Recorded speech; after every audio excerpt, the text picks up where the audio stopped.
So guys, আগের ব্লগটা আমি শেষ করেছিলাম দার্জিলিং ডে 1 নিয়ে, অ্যান্ড এটা হচ্ছে Darjeeling day 2। So late started. So সকাল সকালে আমরা ঘুম থেকে উঠে ভোরবেলা বেরিয়ে পড়লাম টাইগার হিলের উদ্দেশ্যে। সো টাইগার হিলে এসে তো আমরা কোনো কিছুই দেখতে পেলাম না। যাই হোক, দেখতে না পেয়ে আমরা মনে দুঃখে একটা ছোট পাহাড়ের মতো আছে সেখানে উঠে পড়লাম। অ্যান্ড উঠেই একটুখানি হাঁটাহাঁটি নাচানাচি করে ভিউটা এনজয় করে, বৃষ্টি হচ্ছে না, শুধু এটাই ভালো বিষয়। আর আমরা এখন এখানে, তবে ভালো জিনিস এটাই ছিল যে বৃষ্টি হচ্ছিল না। এখানে উঠে আমার ফ্রেন্ডরা লিটারালি এক্সাইটেড হয়ে পড়েছিল। দেন আমরা এই ফরেস্টটাতে চলে আসলাম কিছু ফটোস ক্লিক করার জন্য অ্যান্ড একটু মানে ঘুরে দেখার জন্য। যাই হোক, তো এখানে একটু ভয় ছিল, জোকের ভয়। জোক অ্যান্ড ছোটো ছোটো সাপ পাহাড়ে থাকে, ওইগুলোরই ভয় ছিল। বড় সাপ তো পাহাড়ে থাকে না, টিকতে পারবে না, মরে যাবে। যাই হোক, দেন আমরা ওখান থেকে বেরিয়ে এই সুন্দর ভিউটা এনজয় করতে করতে, এ দেখো কি সুন্দর ফুল না।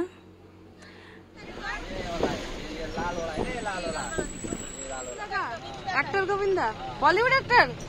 वाह, हमारा भी हिंदी टूटा फूटा, आपका भी हिंदी टूटा फूटा। नहीं आपको बहुत अच्छा। কেন বলো তো দাদা, আমরা তো যেহেতু বেঙ্গলিজ কিনা, আমাদের বেঙ্গলিজদের অ্যাকসেন্ট একটু থাকবেই, বেঙ্গলি অ্যাকসেন্ট। আমাদের ড্রাইভার বলছিল যে ওটা বলিউড অ্যাক্টর গোবিন্দার বাড়ি। দেন আমরাও দেখলাম, খুব এক্সাইটেড হয়ে পড়লাম দেখে। দেন আমার বান্ধবীর এখানে শরীর খারাপ লাগছিল, আমি এখান থেকে জল নিয়েছিলাম, সে ওই জন্য জলটা দিয়ে দিলাম। দেন এখানে ফুলগুলো দেখো কি কিউট। অ্যান্ড আমরা চলে আসলাম জাপানিজ টেম্পলে। জাপানিজ টেম্পলে এসেই তো একটা আশ্চর্য জিনিস দেখলাম। দেখো, আমি জানি না এটাকে ওরা কি বলে, প্রে করা বলে না কি, বাট আমাদের দেখে খুব ভালো লাগলো। দেন আমরা এখানে উপরে চলে আসলাম জাপানিজ টেম্পলের উপরটাই।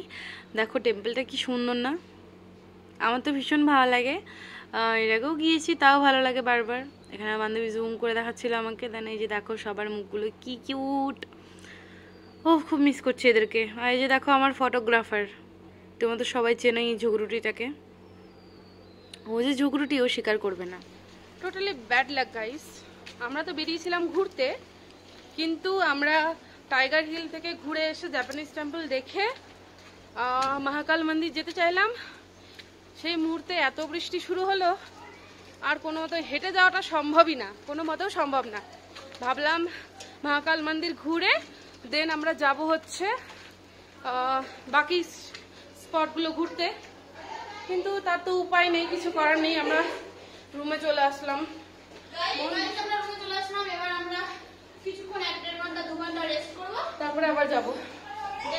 যদি বৃষ্টিটা কমে তাহলে তবে যাব, আর বৃষ্টি না কমলে আর যাবো না। না, বৃষ্টি না কমলে যাবো, ওরা দেখেনি তো যাবো না নাকি? যাবো এবার ঝড় লাগে দিব গাইস, দেখে নাও লাইভ আমরা অন ক্যামেরা। আমি কেমন ঝড় আমার বান্ধবী অন ক্যামেরা ঝগড়া করে গাইস। আমার বান্ধবী নেক্সট ব্লগ আসছে খুব তাড়াতাড়ি।